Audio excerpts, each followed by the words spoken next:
What does it look like to build AI systems that don't just optimize for clicks, but actually feel like an extension of the marketer behind them? Well, my guest today is Chris Monberg, CTO and Head of Product at Zeta Global.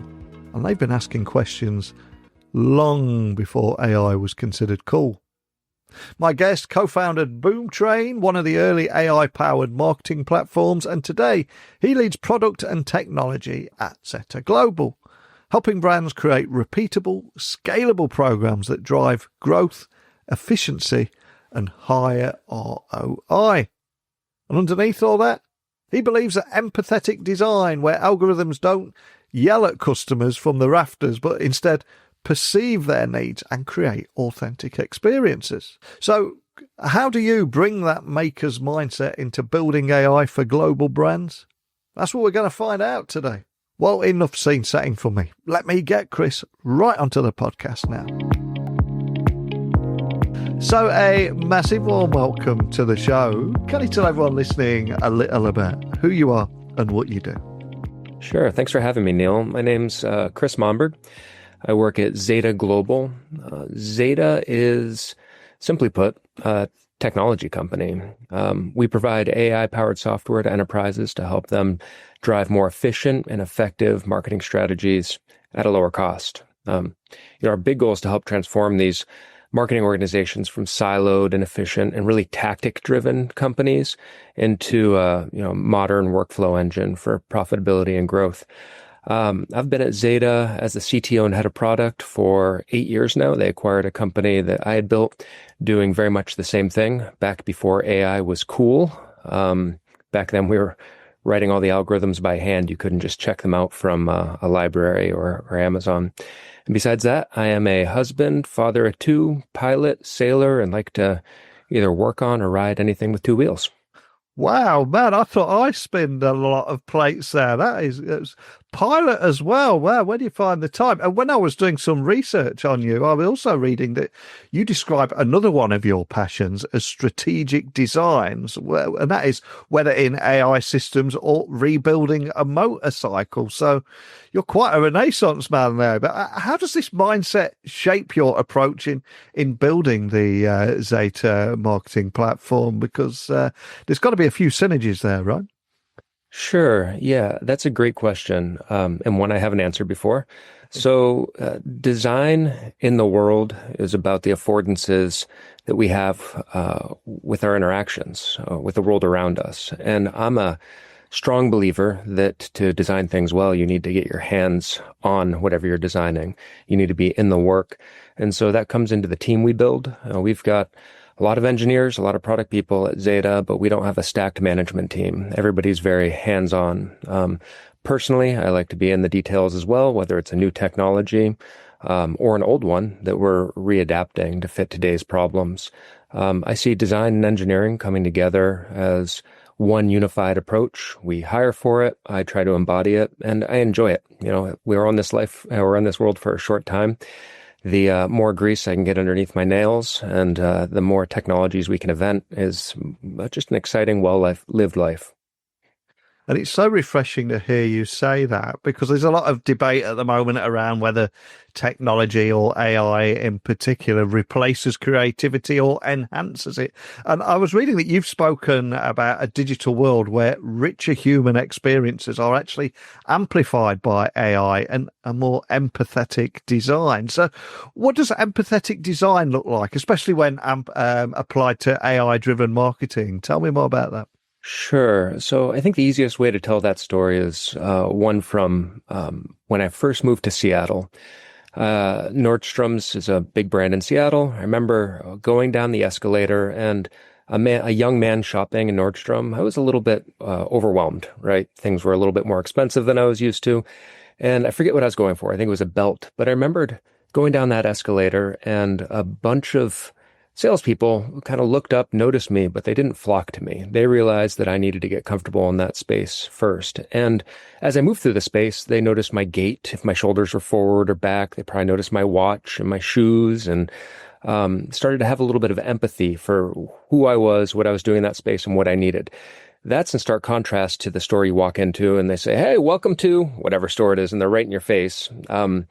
That feels like a lot of marketing, frankly. And so when you started to design algorithmic systems back in 2013, a lot of what we were trying to do is understand people's latent desires. And latent desires is a term that all of your listeners will understand, but it's also a very operative data science term. Latents are important.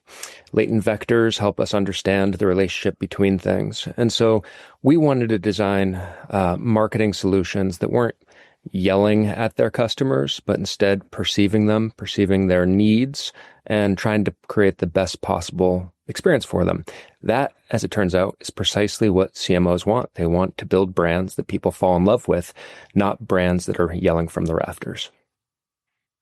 And we're recording this at a time where it's nearly 3 years since ChatGPT first dropped. And as you said a few moments ago, you were doing AI before it was cool, long before those 3 years. So with your background co-founding Boom Trade and now leading product and technology at Zeta, I've got to ask, how has your perspective on AI and marketing evolved over the last decade? I would imagine it's changed a little, but how would you describe that, what you've seen?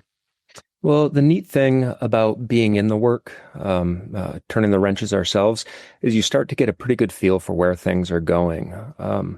So my perspective is that we haven't done enough as a market. I feel like Zeta's doing a really great job at it, but as a market, the expectations of buyers and users is still quite low.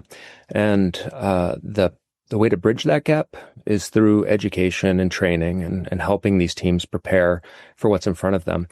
I've been facing that challenge since 2013 when I first started working in marketing and AI, where we'd build these very efficient and effective machines. They could optimize outcome.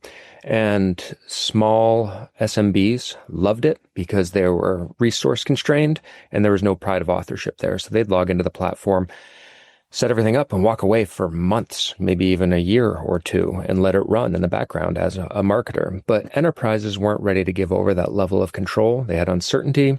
There might have been a little bit of pride of authorship, but they also needed to create meaning in their job.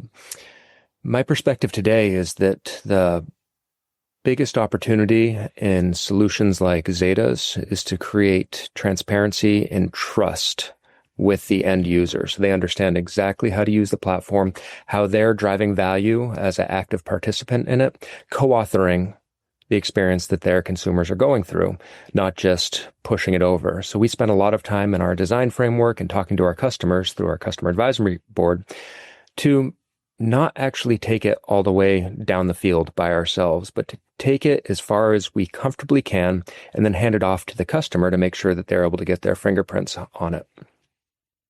And I think there'll be many leaders listening and their organizations will still be struggling to balance automation with authenticity. So how do you ensure that AI-driven campaigns don't lose that human touch? Because I suspect for many people listening, that's one of the biggest fears. Maybe they've already made that mistake. So how do you avoid this? Yeah, that's a great question. There's a lot that goes into a brand. Yeah. And there's a lot of personal impact that the individuals on the team have that goes into a brand. That can't go away. And AI needs to make room for people to be more empathetic, more conversational with their end customers, and help feed in the right context into their brand. As long as we have passionate people that are doing that, and they're familiar with AI tools, I believe that brands can remain authentic. And as consumers, we're starting to see that. We're seeing all the AI-generated content, and it's a little bit of a pass. It's not a click, right? It's a scroll pass. A step beyond that is today, a lot of the industry is mired in very generic either agents or agentic AI systems. And what I mean by generic is they're not really AI solutions that are extensions of the marketer. They're AI systems that generically optimize for something. That could be the next word in a sentence. It could be for an image or a click sequence, a journey. At Zeta, we believe deeply that AI should be an extension of the individual marketer, not just the brand. And so Part of our approach is to allow marketers to build their own. It's kind of like a super agent. It sits on top of the other agents with context from the brand, the jobs they uniquely need to do inside the organization, as well as how they're using the platform, the copy they're writing, the click paths they're taking, the audiences they're choosing, even things like the measurement models that they use. Because we can make very personalized, smart agents that don't take over a person's job, just take care of some of the menial tasks that go along with it. And when done right, that becomes a very authentic extension of the human being. It becomes something they've got a lot of control over. And also in building their own environment, they're going to take more ownership over it rather than us just doing it for them. It'd be easy to say, just give these marketers all the skills in the world and let them run. But as they build this, it goes from being something that's generic to having a nuanced understanding of them. They're going to get pride of ownership. And this is the big deal for us, Neil. Pride of ownership drives more adoption.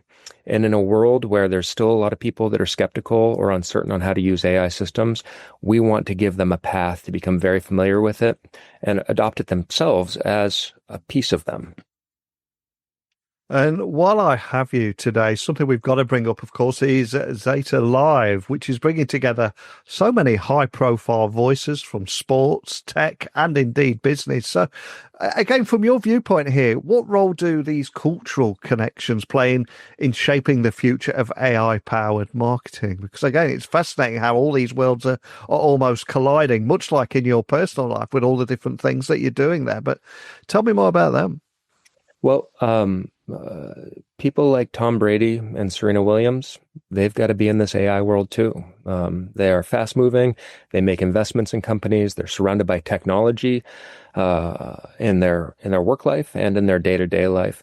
Zeta Live stands for a cultural spirit where we're exploring the ideas, the impact of those ideas on society and the world around us. Now, the way we think about it, it's really broken up between two different stages at Zeta, where one is all about the world we live in, and the other one is about marketing. Zeta's role in marketing, but also marketers and the challenges they're facing. The intersection of those two spaces is where we ignite more passion and more innovation as a company. And it's a unique opportunity to bring such brilliant minds together, both from within Zeta and outside of Zeta, to create this cauldron that's spirited and finding new answers to some of the world's biggest problems. It's exciting for the people that join. It helps our brand be understood by a broader subset of people, even outside of marketing, which really aligns with our ambitions over time. Today, Zeta is very focused on marketing. Over time, we'll continue to evolve and move into adjacencies outside of marketing. And again, doing a little research on you guys, and I was quickly learned that you've been active in acquiring key AI data and identity assets too. So I've got to ask, what is it you look for when deciding whether to build, buy, or partner on emerging technologies? Talk me through the mindset there and how you make those decisions. Sure. Well, today with the explosion of AI, there is a moat to be dug, and that is around data. It's as important as ever. And in marketing, data loses a lot of its value without identity. And so Zeta's remained very focused for as long as I've been here and before that on data and identity. In fact, on our IPO in 2001, our banner hung at the New York Stock Exchange said data plus AI equals intent. So we'll continue to expand our moat and be the open web's version of those walled gardens where we have closed loop attribution, we have identity and reach and understanding of individuals through that very empathetic approach that we take with our modeling. It also means that we need to stay laser focused on things like compliance and privacy. Which is core to what we do as an organization. There's not a day that goes by that we don't have a team of people meeting to discuss new initiatives that need to be in place to reflect the needs of the market, the global market, and every region that we're in. Acquisitions are important, but acquisitions need to make sense on day one for us. And we've got a very aggressive integration strategy. It's part of our core thesis with any of our M&A activity. And we believe there are certain things that can be acquired today probably the most important piece of that are the people that work in these organizations. There's a battle for talent out there, and talent can be either a numbers game or it can be a passion game. And Zeta is very good at helping individuals in the market understand where we're going, the chip on our shoulder. It's still a small emerging brand compared to some of the other companies out there. And we're able to bring people in that are more purpose driven to be a part of our organization and invent the future. And for any younger technologists or marketers that might be listening, and maybe they get frustrated being in a traditional workplace where they don't fully understand or appreciate or understand the value that AI can bring, and they're inspired by it and can see it making a huge impact and work differently. And I'm curious, what lessons from your own career would you share about experimenting, learning from mistakes, and creating meaningful impact? Because these younger technologists and marketers, they're the one that are going to be building this future and probably feel held back right now. So any lessons you would pass on? Man, it's all about the work. Yeah. There's no way to get there besides going through. And we see it at Zeta. People that want to take shortcuts don't culturally tend to fit in. Those that want to roll up their sleeves and figure out the problem do. The last 3 years since ChatGPT hit has been one of the wildest experiences in my professional career. There's a lot of perception that the technology is much more mature than it actually is. Every day, there's a group of people, and I say group of people because it's not that many people worldwide. You could probably get most of them on a mailing list pretty easily. They are inventing the future of this era of technology. When we have design partners at Zeta to help us through new services that need to be built, these are teams of 3 or 4 people. A lot of them worked at the big FANG companies, and they're trying to build the missing link in AI services, and we gladly partner with them to help them figure it out along the way. New protocols are coming out. Not daily, but certainly weekly at this point, figuring out which protocols are going to stick or the right approach to adopt those protocols inside of your stack is very complex. If you want to evolve in an AI-powered enterprise, you need to go through, do the work, and acknowledge how AI can impact your workflow and the workflow around you. Fantastic advice. And I cannot thank you enough for taking the time to share your not just knowledge and insights and experiences and everything in between, but I'm going to see if there's one final gift that you can leave everyone listening now. We have an Amazon wish list. On top of everything that you do, I'm sure you're a big reader as well. So is there one book that you would add or recommend to our Amazon wish list for everybody listening? What would that gift be? What would that book be?